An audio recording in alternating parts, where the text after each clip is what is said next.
yung nag-leak, bumulwak yung ano niya, yung chemical.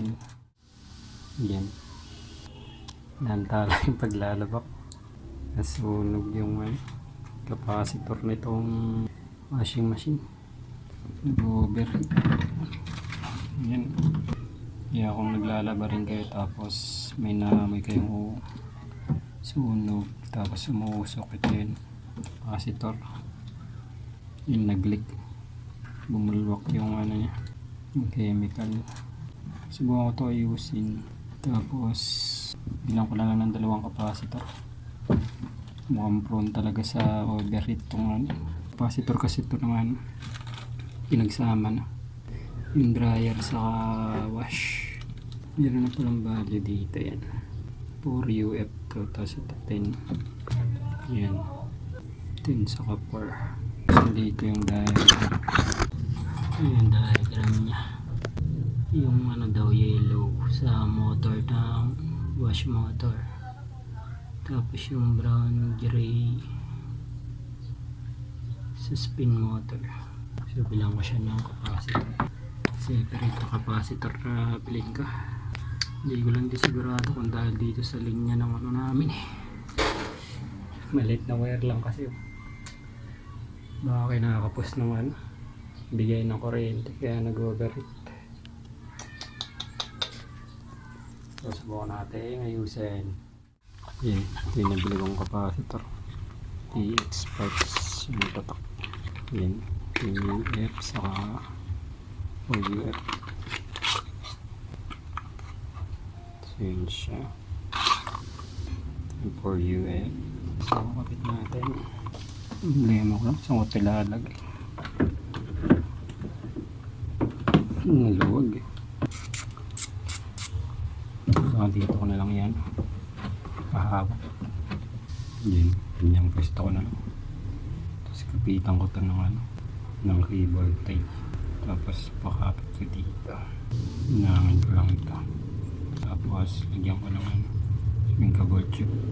Yan, simahin ko ng ganito, meron na siyang iwa, tanggalin mo na lang. Tester ko nga muna, yung lagay ko sa capacitor tester, nulat. So yan, tester natin.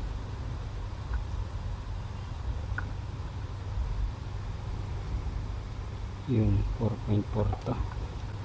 Continue at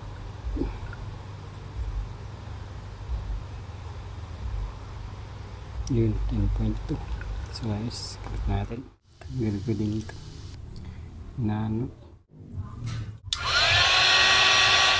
yan, gusto ko lang lagyan ng shrinkable tube saka kailangan naman ko natin dito. Testing natin, saksak.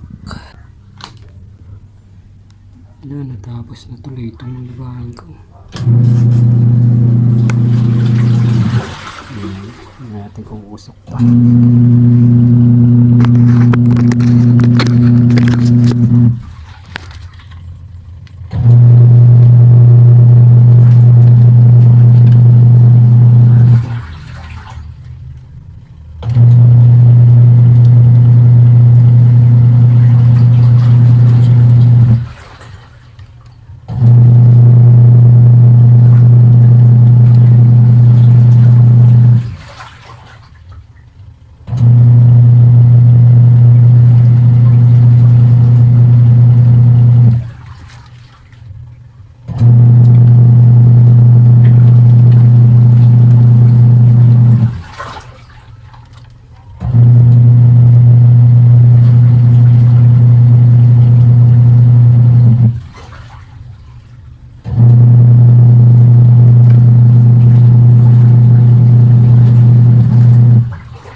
labahin ka.